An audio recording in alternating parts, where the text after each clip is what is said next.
여러분 안녕하세요. 오늘은 제가 개인적으로 매일매일 쓰고 있는 제 싱크패드 X230을 한번 소개시켜 드리려고 합니다. 약간 특별한 면이 있는 X230인데요. 어떤 부분에서 그렇게 특별한지 한번 살펴보도록 할까요? 자, 먼저 X230이라는 모델, 싱크패드에서도 X라는 모델들은 대부분 전통적으로 휴대성이 강화된 가볍고 작은 모델들을 뜻했어요. 지금 현재 기준 2019년에 나오는 노트북들 치고 이거를 지금 소형이라고 이제 더 이상 할 수 없는데, 이 두께만 봐도 옛날에는 옛날이란 말을 하니까 좀 어색하네. 옛날에는 12인치급, 그러니까 이게 이 12인치급 노트북이었어요. 그거는 이제 휴대성에 아무래도 초점을 많이 맞춘 모델이었고, 원래 주력 비즈니스 모델은 T 시리즈였거든요. X가 아니고. T는 이제 14인치급이었고. 하여간 X230이면은 지금 기준으로 X290인가? X390인가? 그게 나왔으니까 벌써 몇 세대 전이죠? 6세대? 6세대 전 모델이에요. 그래서 CPU는 코어 3세대 아이비 브릿지라는 그 세대의 CPU가 들어가 있는 모델입니다. 그리고 원래 X230은 이 아이비 브릿지 세대의 싱크패드들은 최초로 키보드가 원래 7열 키보드였는데 그거를 버리고 6열 키보드를 도입한 모델들이에요. 처음으로. 그래서 각각 키 개별적으로 이렇게 백라이트가 들어오는 기능도 추가를 했고, 뭐 안 들어오는 모델도 있지만 배열이 전반적으로 바뀌었습니다. 근데 되게 큰 반발을 불러왔어요. 싱크패드 커뮤니티로부터. 왜냐하면은 싱크패드를 좋아하는 사람들은 바로 이 키보드 배열에 많은 매력을 느끼고 사용을 하고 있는 거였거든요. 이 배열도 좋고 뭐 키감도 굉장히 우수하고, 이걸 직접 뭐 눌러봐야 사실 아는데, 특히 저 같은 경우는 이제 싱크패드에서 다른 모델로 바꿀 생각이 아예 없는 이유가 뭐냐면은, 그리고 계속 이 7열 모델, 지금 수없이 많은 신모델이 나옴에도 불구하고 제가 굳이 계속 이걸 쓰는 이유는 바로 이 키보드예요. 특히 이 특수키, 지금 딜리트가 이건 대형화돼 있어서 이렇지만 원래 인서트, 딜리트, 홈 앤드 페이지 업, 다운, 이 특수키들이 데스크탑 컴퓨터하고 똑같이 배열이 돼 있었어요. 그 7열 키보드들은. 근데 제가 아까 말씀드렸잖아요. 이 X230이라는 거는 원래 최초로 6열 키보드를 도입을 한 모델이라고. 근데 지금 6열 키보드가 없고 7열 키보드가 있죠. 오히려 X220, 바로 이거 전 세대에서 쓰던 7열 키보드가 그대로 달려 있어요. 그 이유가 뭐냐면 이거를 개조했어요. 원래 오리지널 키보드를 빼고 7열 키보드로 개조를 한 모델입니다. 이거는. 그리고 X230, X230이 그만큼 또 특별한 이유 중에 하나가 바로 이 개조가 가능하다는 점이에요. X230 이후에 나오는 X240, 250, 260 뭐 얘네들은 하고 싶어도 이거를 이제 할 수가 없어요. 근데 X230까지만 해도 이 레이아웃 자체가 이 합판의 모양이랑 이런 게 과거 X220, 220하고 유사한 점이 많기 때문에 별 무리 없이 개조하는 게 가능합니다. 그리고 이 모델이 가지고 있는 특별함 두 번째. 자, 첫 번째는 이 7열 키보드죠. 두 번째는 이 모델에는 원래 순정으로 들어가는 코어 CPU가 아니라 산업용으로 쓰이는 쿼드코어 CPU가 들어가 있어요. 지문 인식. 이걸 보면은, 자, 여기 써있죠. 코어 i7 3612QE. 그래서 물리적으로 쿼드코어고 하이퍼 스레딩 기술까지 이용해서 총 8스레드로 구동이 되고 있어요.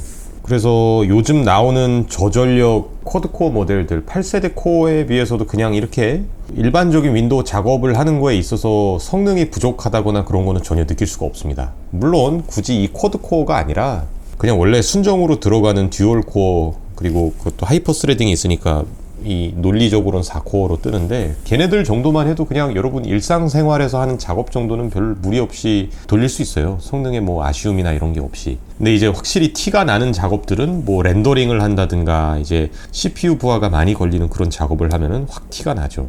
하여간 이게 특별한 이유가 방금 제가 보여드렸던 뭐 T430이나 아니면 뭐 T440P 이런 애들은 그냥 CPU가 스왑이 되거든요. 그냥 소켓 방식이어서 그냥 뚜껑을 열어서 그걸 이렇게 CPU를 그냥 이렇게 뽑을 수 있어요. 근데 X230은 CPU들이 다 보드에 납땜된 채로 출시가 되는 모델들이기 때문에 얘네들은 그렇게 임의로 CPU를 교체하는 게 불가능합니다. 그럼 이게 어떻게 됐냐? 우리나라에 전 세계 싱크패드 커뮤니티에서도 알고 있는 전설적인 싱크패드 커스터마이저 분이 계세요. 저희 김포에 레오킴이라는 전설적인 분이 계시는데, 그분이 직접 보드에서 그 납땜을 녹여가지고 이 CPU를 구해서 개조를 해주신 거예요. 이게 우리나라 말고도 뭐 중국이나 이런 데에서도 이런 개조 작업을 하는 경우가 많이 있는데, 그 많은 커스터마이저 중에서도 가장 유명한 분 중에 한 분이 바로 우리나라에 있는 레오킴이라는 분입니다.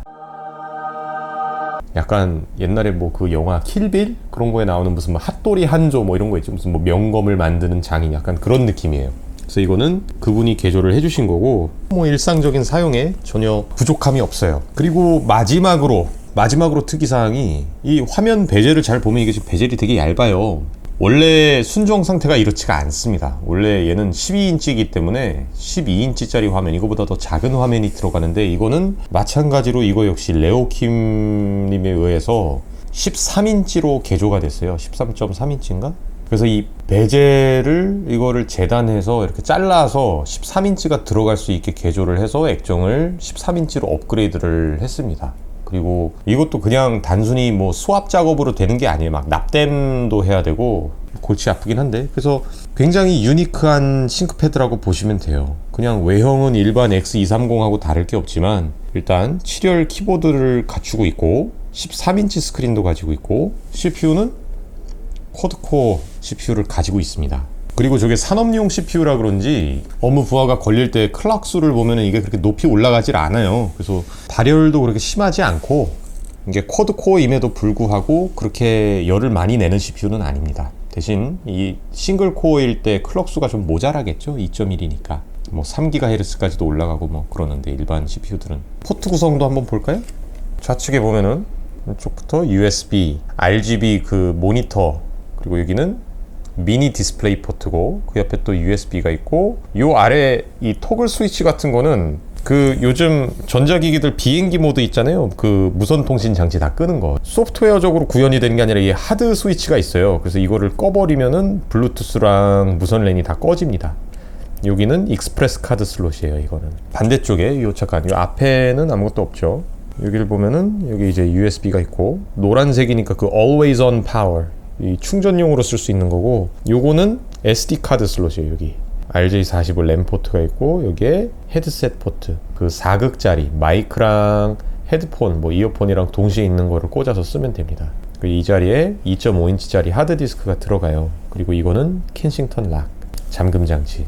이 아래를 보면은 이게 도킹 스테이션하고 연결할 수 있는 단자예요. 도킹 단자. 이게 싱크패드의 큰 장점 중에 하나입니다. 뭐 다른 델이라든가 이런 다른 비즈니스 노트북도 그렇지만, 도킹 스테이션을 집에다 갖춰 놓고 거기에 모든 뭐 키보드, 마우스, 램 포트 뭐 다 연결해 놓고 나갈 때 그냥 노트북만 딱 분리해서 나갈 수가 있어요. 이거는 나중에 구동하는 거를 제가 따로 보여드리고, 배터리는 분리할 수 있게 돼 있어요. 그래서 이거는 6셀짜리고 이렇게 분리해서 뒤로 이렇게 더 대용량으로 툭 튀어나오는 9셀짜리도 있고, 그래서 좋은 점은 가지고 다니면서 뭐 오래 써야 될 것 같다 하면 여분의 배터리를 가지고 다니면서 배터리를 스왑해서 이렇게 잠깐 껐다가 갈아 끼고 할 수도 있습니다. 아 참, 그리고 전원 단자 있죠. 옛날 싱크패드 저 동그란 전원 단자. 자, 이거를 그리고 여기 지문 인식 단자 있고. 참 7열 키보드 개조를 하면은 대부분의 키가 다 정상 작동하는데 요것만 안 들어와요. 원래 캡슐락에 여기 불이 들어오거든요, LED가. 근데 6열로 바뀐 다음부터 여기로 가는 그 전원 그게 없대요. 그래서 안 들어와요, 이거는.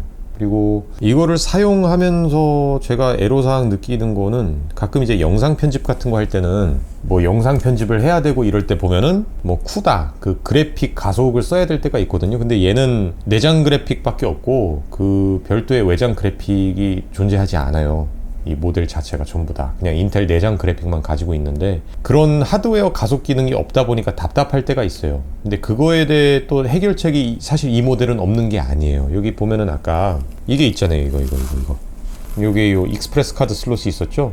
이거를 이용해서 PCI 익스프레스로 이제 외장 그래픽 카드를 연결할 수 있는 방법이 있습니다. 그래서 집에서 이렇게 외장 그래픽 연결해서 작업을 해야 될 때는 그걸 통해서 외장 그래픽을 여기서 돌릴 수가 있어요.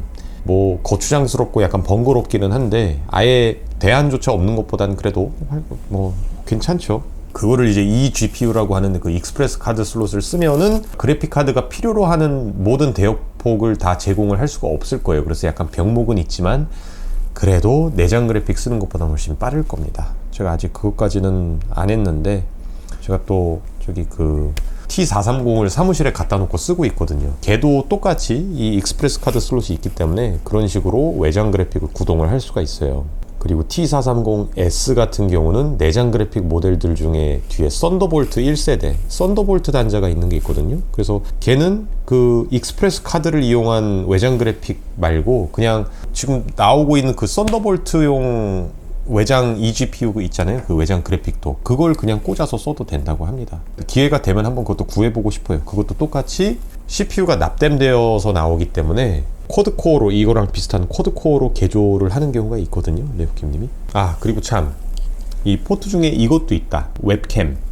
자 그러면 이걸로 제 짧은 X230 소개를 마치도록 하겠습니다. 싱크패드 좋아하는 분들 특히 옛날 7열 키보드에 대해서 추억이나 아니면 약간 향수를 갖고 계신 분들한테는 정말 좋은 기종이 될 수가 있어요. X230 중고 시세가 워낙 바닥이기 때문에 굳이 쿼드코어 개조 이런 거 하지 않아도 충분히 웬만한 사무 업무 던져주는 거는 다 소화할 수 있습니다. 그리고 이 키보드 개조하는 것도 아주 난이도가 엄청 극악까지는 아니고요. 자 그럼 여기서 마무리하도록 하겠습니다.